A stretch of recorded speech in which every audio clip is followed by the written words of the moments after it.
आप आशा है अच्छे होंगे। तो हम लोग जो है ये क्लास 10th के जो इलेक्ट्रिसिटी चैप्टर है इसके न्यूमेरिकल्स क्वेश्चन देख रहे थे, तो अपन ने कुछ क्वेश्चनों पे डिस्कस कर लिया था, है ना। अब हम कुछ और क्वेश्चनों पे डिस्कस करेंगे। क्वेश्चन बहुत कठिन नहीं है, लेकिन किसी भी चीज़ का आपको एक बेसिक आइडिया होना चाहिए। अगर आपको किसी भी चीज़ का बेसिक आइडिया नहीं मालूम है, फार्मूला आपको नहीं मालूम है, कंसेप्ट नहीं मालूम है, डेफिनेशंस नहीं मालूम है, तो आप क्वेश्चनों को नहीं बना सकते, चाहे वो कितना भी आसान हो। तो आप जो है पहले बेसिक क्वेश्चन कंसेप्ट को क्लियर करने का, फार्मूला को याद करने की कोशिश करिए, और उसके बाद क्वेश्चनों को बना के देखिए। और उसके बाद भी अगर आपको कोई परेशानी आती है, कोई दिक्कत आती है, तो आप ज़रूर बताएं। हम कोशिश करेंगे कि आपकी परेशानियों को सॉल्व कर सकें।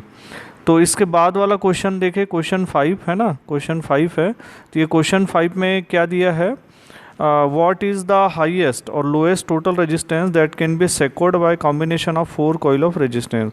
4 coil resistance आपको दिया है 4 ओम, 8 ओम, 12 ओम और 24 ओम। ये जो है 4 रेजिस्टेंस दिया है। इसमें आपको बोला है कि भाई जो हाईएस्ट रेजिस्टेंस क्या होगा और लोएस्ट टोटल रेजिस्टेंस क्या होगा। तो आपको मालूम है, बहुत ईजी है, बताइए कैसे बनाएंगे। हाँ, ये आपको मालूम है कि जब आप सीरीज में लेते हैं तो सबको ऐड करना पड़ता है ना, तो टोटल रेजिस्टेंस ज़्यादा होता है। और वही यदि अगर पैरेलल में करते हैं तो ये 1 अपॉन होता है, तो 1 अपॉन होने से कम हो जाता है। तो ये 48 ओम हो जाएगा और ये 2 ओम हो जाएगा। क्लियर है, एलसीएम लेके सॉल्व करना है, कर लेंगे ना, है ना, इजी क्वेश्चन है। तो इसके बाद वाला एक और क्वेश्चन आप देखें, ये क्वेश्चन अच्छा है ना, कभी पूछा भी जा सकता है। Why does the cord of an electric heater not glow while the heating element does। इसमें आपको पूछा है कि जो भाई इलेक्ट्रिक हीटर है उसकी जो कॉइल आप देखते हैं वो तो रेड कलर से जल जाती है, लेकिन यदि अगर वही उसका वायर को हम लेते हैं जो इंसुलेशन लगे रहता है तो वो किसी तरीके से नहीं जलता, क्यों। तो क्या कारण होगा इसका। इसका सीधा कारण है रेजिस्टेंस के ऊपर, है ना भाई। तो यदि अगर जूल हीटिंग इफेक्ट से देखें तो H इक्वल देन क्या होता है, I²RT, है ना। ये आपको मालूम है ना, जूल हीटिंग इफेक्ट से ये फार्मूला है।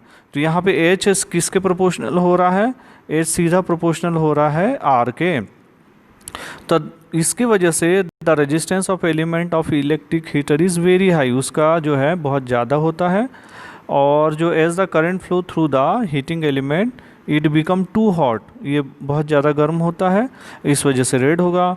और जबकि इसका जो कोड का रेजिस्टेंस है वो कम होता है, इसलिए जो है वो जो है लो रहेगा, तो वो नहीं होगा, रेड नहीं होगा। तो क्लियर है। तो एक अच्छा क्वेश्चन है ना। नेक्स्ट वाला क्वेश्चन है, compute the heat generated while transferring 96,000 coulomb of charge in 1 hour through a potential difference of 50 volt. तो आपका हीट जनरेशन आपको पूछा है, जबकि इतना चार्ज है ना, इतना कूलम चार्ज, यानी ये चार्ज है क्यू, है ना। 1 आवर आपको टाइम भी दिया है भाई, 1 आवर में, है ना, थ्रू ए पोटेंशियल डिफरेंस। और वोल्टेज भी दिया है आपको कि भाई वोल्टेज भी जो है 50 वोल्ट दिया हुआ है, ठीक है। तो ये आपको निकालना है ना। तो अब आप इसमें कौन सा फार्मूला जो है लगाएंगे।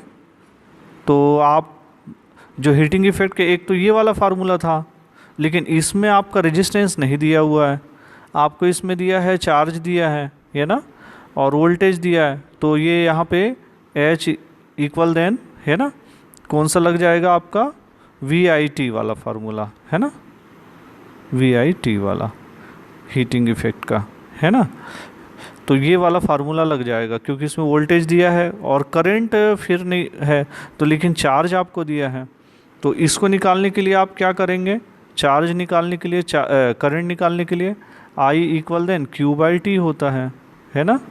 तो यहाँ पे Q की वैल्यू कितनी दी है, 96,000 और डिवाइडेड बाय टाइम कितना दिया हुआ है, 1 आवर, यानी 60 × 60, क्योंकि सेकंड में निकालना है। तो ये निकल गया आपका 80/3 एम्पियर। क्लियर है। तो इस तरीके से ये हो जाएगा। अब H यहाँ वैल्यू रख दीजिए, V, I और T, तो ये लगभग निकल जाएगा 4.8 10⁶ जूल। ठीक है भाई, क्लियर है। तो उसके बाद वाला क्वेश्चन भी लगभग सेम है, लेकिन है ना इजी है, इसको बना सकते हैं आप, है ना। अब इसमें बोल रहा है आपका एक इलेक्ट्रिक आयरन है, उसका रेजिस्टेंस R कितना है, 20 ओम है, करंट आपको पहले से दिया है 5 एम्पियर, और हीट कितनी प्रोड्यूस होगी 30 सेकंड में। तो ये पिछले बार जो हमने फार्मूला देखा था है ना, सीधा सीधा वही वाला लगेगा, H इक्वल देन VIT। तो यहाँ से V की वैल्यू ये हमें निकालनी पड़ेगी, V नहीं दिया है इसमें, तो V इक्वल देन क्या होता है, I और R होता है। तो I की वैल्यू कितनी दी है आपको, 5 दी है, और रेजिस्टेंस कितना दिया है, 20। इसका मतलब 100 वोल्ट निकल जाएगा, 100 वोल्ट जो है ये हो जाएगा। ठीक है भाई, अब बाकी वैल्यू तो हमको दी है तो हम रख सकते हैं, तो 100 हो जाएगा और साथ में 5 हो जाएगा और 30 होगा। ये सबको सॉल्व कर देंगे तो 1.5 10⁴ जूल हो जाएगा। ओके, क्लियर है, ठीक है। इसके बाद वाला ये क्वेश्चन देखिए, ये भी पूछा जा सकता है। एन इलेक्ट्रिक मोटर, एक इलेक्ट्रिक मोटर है, वो करंट कितना ले रही, 5 एम्पियर ले रही है, और वोल्टेज कितना, 220 वोल्ट की लाइन है, और determine the power of motor energy consumed in 2 hour, है ना भाई। तो आपको पावर पूछा है और एनर्जी कितनी कंज्यूम करेंगी 2 घंटे में। तो पावर का फार्मूला तो आपको मालूम है, power P equal then V into I होता है, क्योंकि वोल्टेज और आपको इसमें करंट दिया हुआ है, तो सीधा सीधा मल्टीप्लाई कर लीजिए, तो पावर तो आ जाएगा 1100 वाट। अब इसको आपको एनर्जी पूछा है, तो energy power P equal then आपको मालूम है ना, एबिलिटी टू डू वर्क, और ये हम एनर्जी के फॉर्म में भी लिख सकते हैं। मान लीजिए एनर्जी हो गया तो ये पावर इनटू टाइम हो गया, ये फार्मूला याद है ना। तो E equal then P into T. तो यहाँ पे बस कुछ नहीं करना है आपको। अब E इक्वल देन पावर की वैल्यू कितनी दी है आपको, ये दी है अभी जो आपने निकाला 1100, और समय कितना दिया था 2 घंटे, तो 2 घंटे को आपको बदलना पड़ेगा, तो 2 इंटू 60 इंटू 60 में बदल देंगे, तो ये मल्टीप्लाई कर दीजिए, तो ये लगभग आएगा 792 और 0000 या 7.9 कर दे, और फिर 1 2 3 4 5 और ये 6 है ना, 10 पावर जो है 6 जूल एनर्जी, ऐसे भी हम रिप्रेजेंट कर सकते हैं। क्लियर है भाई। इसके बाद का क्वेश्चन, ये इस टाइप के क्वेश्चन को काफ़ी बार पूछा जाता है, और ये क्वेश्चन है कि भाई a piece of wire of resistance R, एक पीस ऑफ वायर है, ये ऐसा रेजिस्टेंस आर है, कट इनटू 5 इक्वल पार्ट, इसको 5 भाग में बांट दिया गया। मान लीजिए 1 2 3 4 है ना, 1 2 3 4 और 5, ये ऐसे 5 भागों में बांट दिया गया। ठीक है भाई, और this part are connected in parallel, अब सबको इनको पैरेलल में जोड़ दिया गया है ना। तो equivalent resistance of this combination is R dash, अब इसको इनका इक्विवेलेंट रेजिस्टेंस आर डैश माना गया। तो रेशियो पूछा है आर बाय आर डैश, भाई कितना होगा। ठीक है भाई, तो यदि अगर मान लीजिए ये जो है इनको अगर हम पैरेलल में लगा देते हैं, तो है ना, कट कर देते हैं, तो कट करने पे ध्यान दे कि ये जो है पैरेलल में हो जाएगा। ठीक है भाई, है ना। तो अगर मान लीजिए पहले इसका रेजिस्टेंस R था, तो अगर इसके 5 भाग कर दिए तो इसका नया रेजिस्टेंस हर भाग का R/5 हो जाएगा। अब ये सब के सब जो है पैरेलल में लगा दिया गया कह रहा है। ठीक है भाई, तो ये भी ध्यान दे कि जब भी इनको काटा जाता है इस तरीके से, है ना, तो ये पैरेलल में ही होते हैं, ये ध्यान दे। तो ये 1/r डैश इक्वल देन ये 5 भाग हो गया, ये भी ध्यान दे, ये 1 है ना, जो है 5 नहीं लिखना है आपको, 1/r/5, तो ये इस तरीके से हम लिख देंगे। ये सॉल्व कर देते हैं तो 25/r, यानी r डैश कितना हो गया, r/25। अब इनका अपन रेशियो ले लेते हैं, पहले है ना क्या था इसका, ये r डैश लिए हुए है ना, और r है, तो इनका रेशियो यदि अगर ले लेते हैं, इनका रेशियो इसको ट्रांसफ़र कर देते हैं, तो r डैश r बाय बराबर कितना होगा, ये 25, या इधर इसको ले जा लीजिए, है ना, r dash equal then r/25 है। So ratio r dash by r dash by अगर r बोला है। ठीक है भाई, तो क्या हो जाएगा, इधर ये इधर आ जाएगा, ये 1/25 हो जाएगा। ठीक है ना।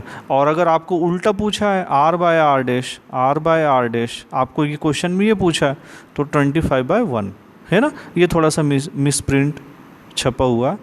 ठीक है, तो ये ऐसा आ जाएगा, नहीं ये तो बराबर है आपका, r डैश बाय r है, r/r डैश 1/, ये ठीक है ना, 1/25, तो इस तरीके से ये 1/, होगा, है ना, बराबर। ठीक है, तो ये आपका कौन सा ऑप्शन हो जाएगा, ये वाला, है ना।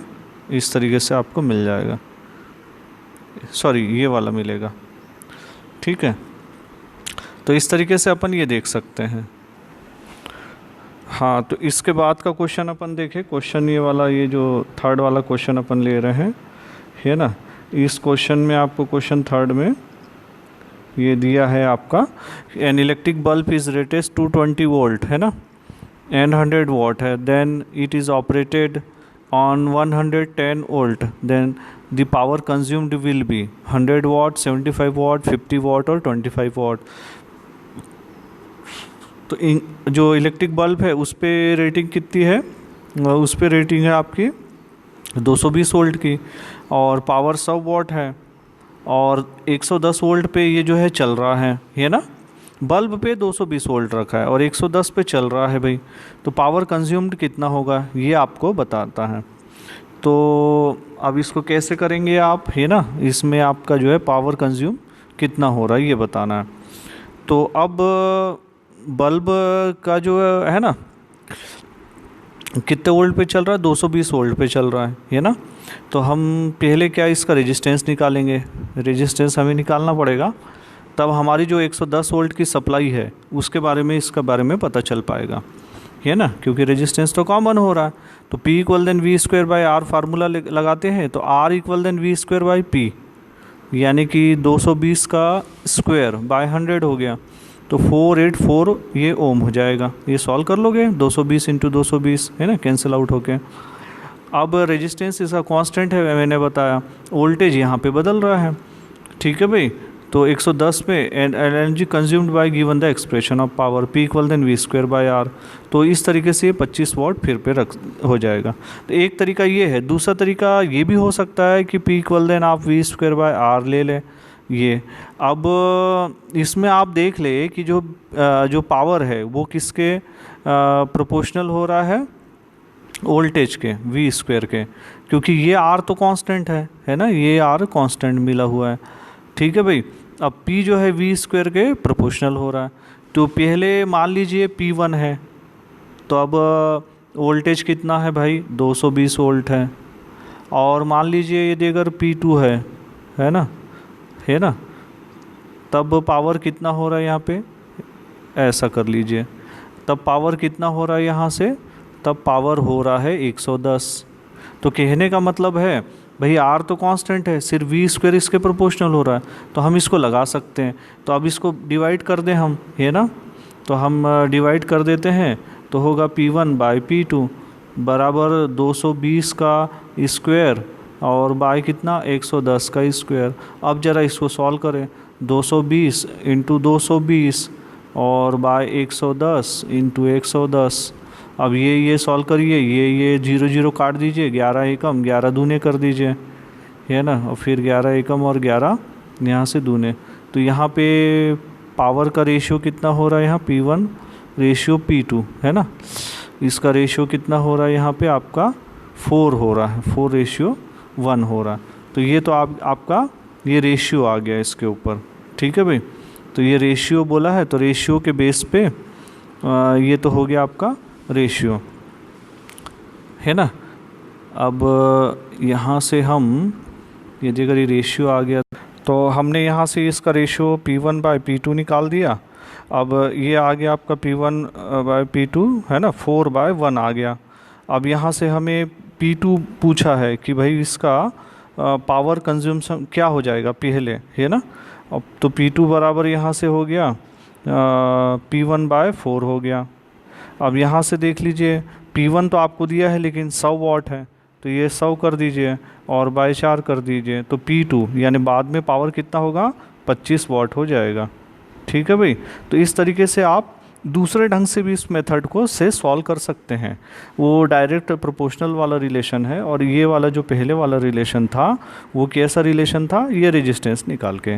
दोनों मेथड से आप कर सकते हैं, जो आसान लगे आप उससे कर सकते हैं, है ना। मैथ सॉल्व करने के कई तरीके होते हैं। तो ठीक है, आप और न्यूमेरिकल्स करके देखिए, और यदि अगर आपको किसी इसमें दिक्कत जाए तो आप जो है मेरे नंबर पे कमेंट्स और शेयर कर दें। उसके अलावा आप सभी लोग अपने जो है नोट्स ज़रूर भेज दें, तो मैं नोट्स के आपको नंबरिंग दे दूंगा। इसके अलावा मैं मंडे को जो है आपको एक क्वेश्चन जो है पेपर दे दूंगा आपको गूगल फॉर्म के फॉर्म में, वो आपको आधे घंटे में सॉल्व करना है और वो मेरे मेल पे आ जाएगा। Okay bye.